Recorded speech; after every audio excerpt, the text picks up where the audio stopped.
Tu veux apprendre à mieux prononcer le TH en anglais et à maîtriser les sonorités anglophones, alors cette vidéo est pour toi. Alors bien sûr, il y a plein d'accents anglophones différents. Moi, je suis américaine, donc je vais pouvoir t'enseigner un accent américain relativement passe-partout. Le premier élément qu'on va voir, c'est la prononciation du TH en anglais. N'ayez pas peur, tout va bien se passer. Alors le TH en anglais peut se prononcer de deux manières différentes. Soit il se prononce the, comme dans le mot there, soit il se prononce th, comme dans le mot thunder. Dans les deux cas, on va venir placer le bout de notre langue entre nos dents, mais dans le premier cas, on va essayer de faire le son z tout en gardant la langue coincée entre nos dents. Essaye de le faire avec moi. The, there. Et dans le deuxième cas, on garde toujours le bout de notre langue entre nos dents, mais cette fois, on souffle.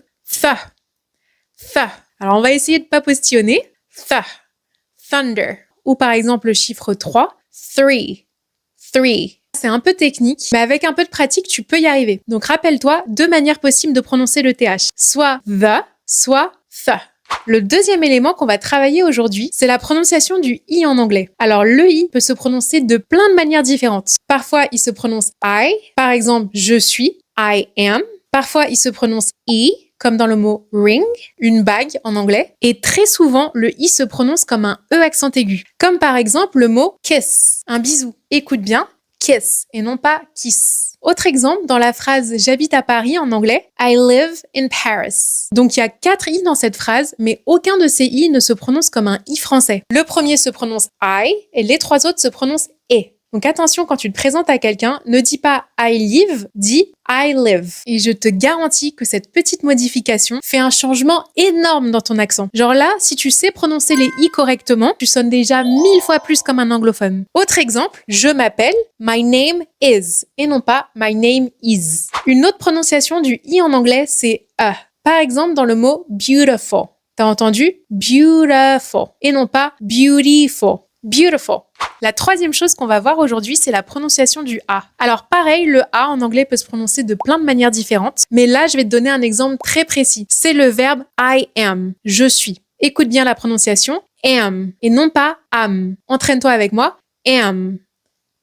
C'est un son qui n'existe pas en français. Donc je sais que c'est tentant de le prononcer comme un A français, mais il faut résister à l'envie et dire am. Autre exemple, le mot man. Pas man, man.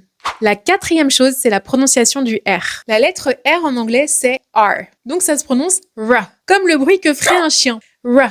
Par exemple, le mot Paris en anglais, Paris. Alors là, on a un exemple parfait pour le A, le R et le I, ce que je viens juste de t'apprendre. Le A se prononce A, le I se prononce E, et le R se prononce R. Donc ça donne Paris. Non pas Paris, mais Paris. Un autre exemple en anglais, you are. Are. Ou le mot ami. Friend. Dis-le avec moi, friend.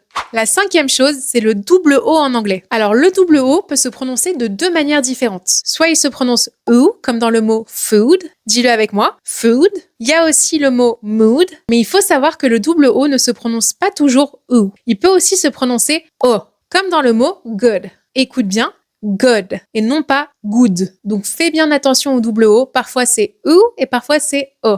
La sixième chose qu'on va voir aujourd'hui, c'est la prononciation du T. Nous, les Américains, au quotidien, on a tendance à prononcer le T d'une manière assez particulière, en une sonorité qui est très proche du D. Quelques exemples. Water, quality, Italy, notice. Donc j'espère que tu as pu entendre, mais par exemple le mot water, essaye de le dire avec moi. Water, pas water, mais water. Alors bien sûr, je répète, c'est vraiment l'accent américain et c'est pas pour tous les mots. Par exemple, le mot interesting. Il y a 2 T, mais ils se prononcent tous les deux comme un T. Donc si tu veux avoir un accent un peu plus américain, commence à écouter les T attentivement pour voir dans quels mots ils se prononcent comme des T et dans quels mots ils se prononcent comme des D. Et en vrai, c'est pas vraiment un D, mais pour commencer, tu peux quand même le dire comme un D et tu sonneras déjà un peu plus comme un américain. La dernière chose qui est vraiment importante pour la prononciation en anglais, c'est un truc auquel la plupart des gens font pas attention du tout. C'est de bien accentuer la bonne syllabe d'un mot. Quelques exemples. Calendar, computer, window, interesting. Ça a l'air de rien comme ça, mais ne pas mettre l'accent sur la bonne syllabe, ça peut vraiment déformer le mot et le rendre incompréhensible. Il y a un système comme ça qui existe en espagnol aussi, mais qui est beaucoup plus clair, alors qu'en anglais, c'est beaucoup plus aléatoire. Il n'y a pas vraiment de règles et ça dépend des accents. Même pour nous, les Américains, quand on voit un mot qu'on connaît pas, on sait pas toujours où mettre l'accent. Mais en vrai, c'est pas si compliqué que ça, parce qu'au bout d'un moment, tu vas commencer à repérer des schémas entre les mots. Je te garantis que si tu fais ces petits changements, ton accent en anglais va passer de là à là et tu vas mieux parler que 99% des gens.